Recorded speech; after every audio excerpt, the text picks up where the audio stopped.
I'm not in charge. It's very clear that I am not in charge.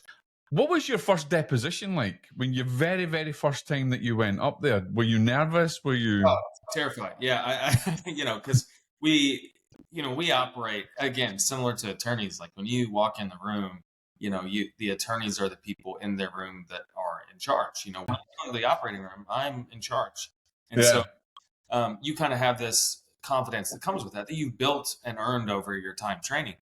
But when I go into the deposition with two attorneys and, they got the camera, this was like just a video deposition.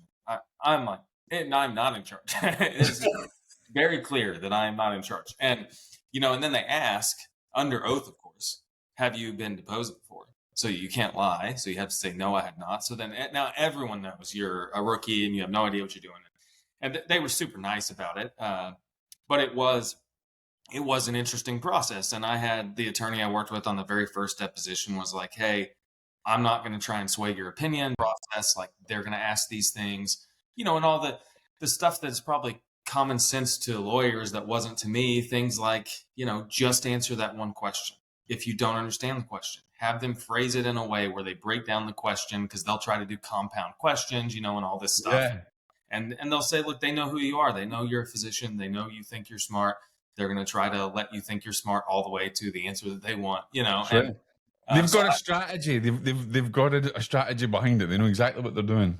They do. And I found that appealing to not only be, there's kind of a play there where you're kind of answering the questions and you're understanding where they're trying to get a little edge in their direction on there. And sometimes you have to give a little bit because that's the honest truth. And sometimes you can push back a little bit, or sometimes you can just not really answer the question the way that they're asking it, because that's not, especially with those depots like that, there can be an objection to every question they ask, and you don't know what's going to be allowed and not allowed. So you're just trying to kind of be consistent internally. That's my whole thing. Is I want to make sure if they look up depositions from my first one to my last one, they're going to see that I was internally